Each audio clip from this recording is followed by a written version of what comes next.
दोस्तों आज हम लोग जानने वाले हैं कि सहअभाज्य संख्याएं किसे कहते हैं। लेकिन यदि आपको भाज्य और अभाज्य संख्या के बारे में नहीं पता है तो मैंने उसके ऊपर भी एक वीडियो बनाया हुआ है, तो वो जाकर के आप देख सकते हैं। तो चलिए समझते हैं कि क्या होती है सहअभाज्य संख्याएं।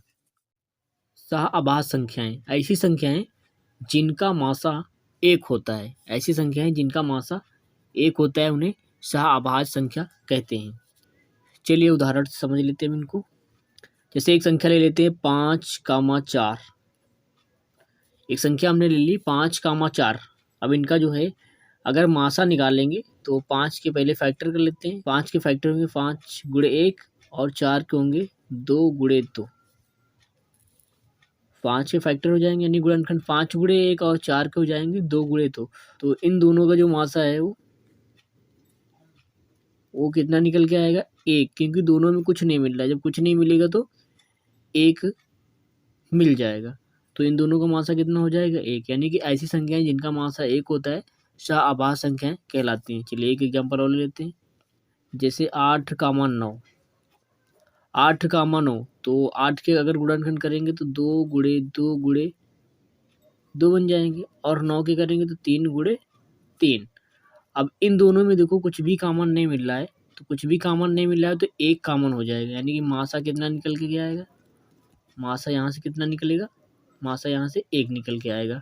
तो जिन संख्याओं का मासा 1 होगा वो संख्याएं सहअभाज्य संख्याएं कहलाएंगी। तो यहाँ पर ये संख्या भी सहअभाज्य संख्या है और ये संख्या भी सहअभाज्य संख्या है। चलिए एक एग्जांपल और ले लेते हैं। इस बार ले लेते हैं हम लोग 6,4।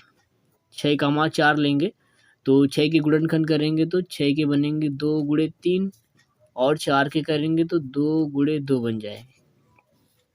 अब अगर बात करें कि इनका मासा क्या होगा, तो पहले दोनों में देख रहे हैं क्या मिल रहा है। इधर 1 2 मिल रहा है, इधर 1 2 मिल रहा है, तो 2 लिखेंगे और कुछ भी नहीं मिल रहा है। कुछ भी नहीं मिल रहा है, लेकिन 1 भी मिल सकता है ना, 1 तो मिलेगा ही मिलेगा। तो 2 1 के 2, तो इनका मासा क्या हो जाएगा, इनका मासा होगा 2।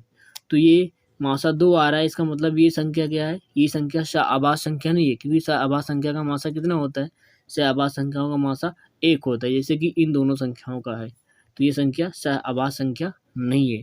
तो दोस्तों समझ में आ गया होगा कि जो है सहअभाज्य संख्याएं क्या होती हैं।